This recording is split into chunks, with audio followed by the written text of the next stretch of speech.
ಇರ್ತಕ್ಕಂಥ ಸಂಬಂಧ ಇದೆ, ಸಾಮರಸ್ಯ ಇದೆ. 70 ಅಂಗಡಿ 78 ಅಂಗಡಿ ಇದಾವೆ. ಅವ್ರು ಯಾರು ಪ್ಯೂರು ಗೊಬ್ಬರ ಮಾರಾಟ.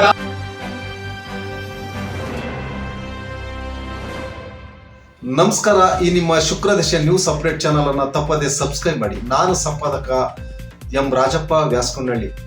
ವಿರೋಧ ಪಕ್ಷದವರು ಟೀಕಿಸುವ ಮುನ್ನ ಎಚ್ಚರವಿರಲಿ ಎಂದು ಹಾಲಿ ಶಾಸಕರಾದ ಬಿ ದೇವೇಂದ್ರಪ್ಪ ವಿರೋಧ ಪಕ್ಷದವರಿಗೆ ಟಾಂಗ್ ನೀಡಿದ್ದಾರೆ. ರೈತರು ಆತ್ಮವಂಚನೆ ಮಾಡಿಕೊಳ್ಳಬಾರದು. ಕಳೆದ ವರ್ಷಗಳಲ್ಲಿ ರಾಗಿ ಖರೀದಿ ಕೇಂದ್ರದಲ್ಲಿ ಯಾವ ರೀತಿ ನಡೆದುಕೊಂಡಿದ್ದೀರಿ ಎಂಬುದನ್ನು ತಾವು ಆತ್ಮಾವಲೋಕನ ಮಾಡಿಕೊಳ್ಳಬೇಕು. ಕೃಷಿ ಫರ್ಟಿಲೈಸರ್ ಅಂಗಡಿ ಮಾಲೀಕರು ರೈತರಿಗೆ ಅನ್ಯಾಯ ಎಸಗಿದರೆ ನಾನು ಸಹಿಸುವುದಿಲ್ಲ. ಶಾಸಕ ಬಿ ದೇವೇಂದ್ರಪ್ಪ ರೈತರ ಮತ್ತು ಕೃಷಿ ಪರಿಕರ ಮಾರಾಟಗಾರರ ಮತ್ತು ಅಧಿಕಾರಿಗಳ ನೇತೃತ್ವದಲ್ಲಿ ನಡೆದ ಸಮನ್ವಯ ಸಭೆಯಲ್ಲಿ ಅಧ್ಯಕ್ಷತೆಯನ್ನು ವಹಿಸಿಕೊಂಡು ಅವರು ಎಚ್ಚರಿಕೆ ನೀಡಿದ್ದಾರೆ. ಈ ಸಂದರ್ಭದಲ್ಲಿ ಕೃಷಿ ಇಲಾಖೆ ಜಂಟಿ ನಿರ್ದೇಶಕರಾದ ಜಿಎ ಉಲ್ಲಾ, ಕೃಷಿ ಇಲಾಖೆ ಉಪನಿರ್ದೇಶಕಿ ಭಾರತಿ, ಇನ್ಸ್ಪೆಕ್ಟರ್ ಸಿದ್ದರಾಮಯ್ಯ, ಕೃಷಿ ಮತ್ತು ಉತ್ಪನ್ನಗಳ ಪರಿಕರಗಳ ಮಾರಾಟಗಾರರ ಅಧ್ಯಕ್ಷರಾದ ಸಿದ್ದೇಶಣ್ಣ, ರೈತ ಮುಖಂಡರ ಭರಮಸಮುದ್ರ ಕುಮಾರ್, ಚಿರಂಜೀವಿ, ಉಪ ತಹಶೀಲ್ದಾರ್ ಮಂಜಾನಂದ ಸೇರಿದಂತೆ ರೈತರು ಮತ್ತು ಫರ್ಟಿಲೈಸರ್ ಅಂಗಡಿ ಮಾಲೀಕರುಗಳು ಸೇರಿದಂತೆ ಉಪಸ್ಥಿತರಿದ್ದರು. ಜವಾಬ್ದಾರಿಗಳು ಯಾವನ್ನೋದು ನಾವು ಮೊದಲು ಇತಿಹಾಸವನ್ನು ತಿಳಿಬೇಕಾಗ್ತದೆ. ಸ್ವಾಮಿಯವರೇ, ಇವನ್ನೆಲ್ಲ ತಿಳಿದರೆ ಸುಮ್ಮನೆ ಅನಗತ್ಯವಾಗಿ ನಾವು ವಿರೋಧ ಪಕ್ಷದವರು, ನಾವು ವಿರೋಧ ಪಾರ್ಟಿಯವರು, ಪಕ್ಷದವರಂತ ವ್ಯಕ್ತ ಮಾಡೋದ್ರಲ್ಲಿ ಟೀಕೆ ಮಾಡೋದನ್ನ ನಾವು ಒಪ್ಪೋದಿಲ್ಲ. ನಾವು ಮೊದಲು ವಿ ಆರ್ ಆಲ್ ಇಂಡಿಯನ್ಸ್ ಅನ್ನೋಂಥದ್ದು ಯಾರು ಮರಿಬಾರ್ದು. ಪಕ್ಷ ಸೆಕೆಂಡ್ರಿ. ಟೀಕೆ ಮಾಡೋ ರಾಜಕಾರಣಿಗಳು ಮೈಯೆಲ್ಲ ಎಚ್ಚರಿಕೊಂಡು ಮಾತಾಡಬೇಕು. ಮನೆ ಯಾವುದೋ ಒಂದು ರಸ್ತೆ ಮಾಡಿದಾಗ ಸ್ವಾಮಿಯವರೇ ನಿಮ್ಮನ್ನು ಕೇಳಕ್ ಬಯಸಿ, ಅಲ್ಲಿ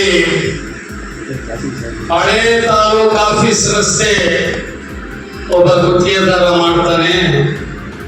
ನಮ್ಮ ವಿರೋಧ ಪಕ್ಷದವರು ಹುಡುಗರು ಕೊಟ್ಟಿ ಆರೆ ಚೆರಿಕೆ ತಗೊಂಡು ಬಗದು ಕಳಪೆ ಕಾಮಗಾರಿ ಅಂತ ನೋಡ್ತಾರೆ. ನಾನು ಅವ್ರನ್ನ ಕೇಳಕ್ ಬಯಸ್ತಾ ಸ್ವಾಮಿ, ನಿಮ್ಮನ್ನ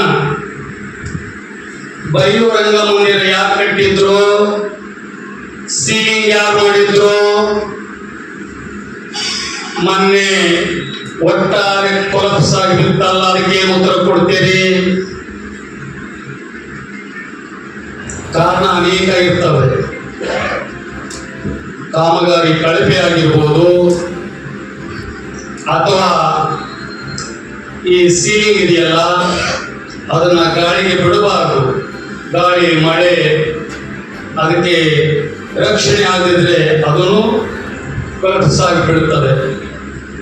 ಸೈಂಟಿಫಿಕ್ ರೀಸನ್ ಸಹ ನಾವು ತಿಳ್ಕೋಬೇಕು. ಎದ್ದೀತಂದ್ರೆ ಕಟ್ ಕೊಟ್ಟಿದ್ದೆ ಅಂತ ಮಾತಾಡಕ್ ಹೋಗ್ಬಾರ್ದು. ನಾನೇನಿಲ್ಲಿ ಮಳೆ ಹೊಡ್ಕೊಂಡು ಇರಕ್ ಬಂದಿಲ್ಲ. ನಾವು ಮನುಷ್ಯರಿ, ತಪ್ಪು ಮಾಡೋದು ಸಹಜ ಕಣೋ, ತಿದ್ದಿ ನಡೆಯೋನು ಮನುಜ ಕಣೋ. ನೀವು ಏನೇನು ಆಗಿದ್ವಲ್ಲಪ್ಪ, ನಿಮ್ಮೊಳಗೆ ಏನಾಗಿಲ್ವಾ? ನಮ್ಮ ಸರ್ಕಾರದ ಏನಾಗಿಲ್ವಾ? ನಾವೇನ್ ಮಾಡಿಲ್ವಾ?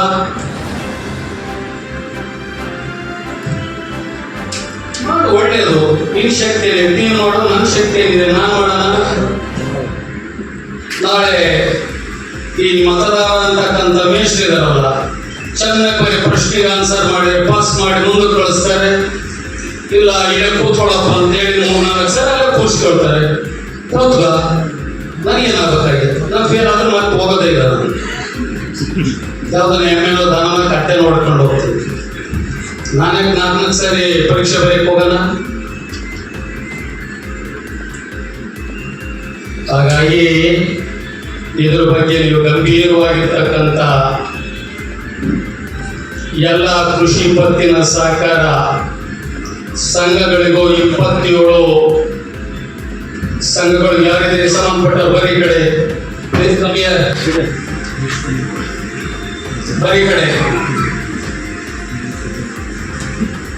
ಏನಿದೆ ನೀವು ಪಾರ್ಟಿಸರ್ ಯಾವ ಅಂಡರ್ ಬರ್ತದ? ಅದು ಇಲ್ಲಿ ಯಾರು ನೀವು ಇದಕ್ಕೆ ಸಂಬಂಧಪಟ್ಟ ಇಲಾಖೆಯವರು ಯಾರ್ಯಾರು ಏನೇನಿದ್ರು ಕರ್ಕೊಂಡು ನನ್ನ ಹತ್ರ ಪ್ರತ್ಯೇಕ ಹೋಗಿ ಮಾತನಾಡ್ಬೇಕು. ಇಲ್ಲಿ ಕೂತ್ಕೊಂಡು ತಲೆಯಾಡ್ಸಾಕಿ ಹೋಗೋದಿಲ್ಲ. ಮಾತಾಡಿ ನನಗೆ ಸಂಪರ್ಕದಲ್ಲಿರ್ಬೇಕು. ಸರಿ, ನೋ ನಾನು ಆಗಿಲ್ಲ ಅಂತ ಹೇಳಲ್ಲ. ನನ್ನ ಪ್ರಶ್ನೆಗೆ ಉತ್ತರ ಕೊಡಿ. ನಿಮ್ಮ 78 ಅಂಗಡಿ ಗೊಬ್ಬರದಂಗಡಿ ನಾನು ಪ್ರಶ್ನೆ ಕೇಳ್ತೀನಿ, ಉತ್ತರ ಕೊಡ್ಲಿ. ಆಗಿದೆ ಅಂದ್ರೆ ನವೀನ್ ಕುಮಾರ್, ಏನಾಗಿದೆ ನಿಮ್ದು? What is your police station? ನೀನು ಅದೇ ಗೊಬ್ಬರದ ಅಂಗಡಿಯಿಂದ ಮುಂಚೆ ಏನಾಗಿದೆ? ಗೊತ್ತೋ? ಇವೆಲ್ಲ ಸಬು ಮಾತುಗಳಲ್ಲ. ಸರಿ, ಹಾಗಾದ್ರೆ ಅವ್ರು ಕೊಡೋದು ಬೇಡವಾ? ಕೊಟ್ಕೊಡ್ರಿ.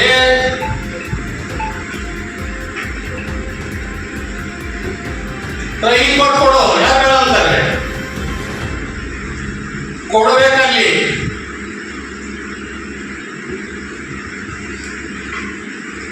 ಹೌದೇನ್ರಿ? ಇರ್ತಕ್ಕಂಥ ಸಂಬಂಧ ಇದೆ, ಸಾಮರಸ್ಯ ಇದೆ. 70 ಅಂಗಡಿ 78 ಅಂಗಡಿ ಇದಾವೆ. ಅವ್ರು ಯಾರು ಪ್ಯೂರು ಗೊಬ್ಬರ ಮಾರಾಟ ವರ್ತಕರಲ್ಲ. ಅವರು ಮೊದಲು ರೈತ, ಅದಾದ ಮೇಲೆ ವೃತ್ತಿ ರೈತ, ಪ್ರವೃತ್ತಿ ಗೊಬ್ಬರದ ಅಂಗಡಿ. ಹೌದೇನ್ರಿ?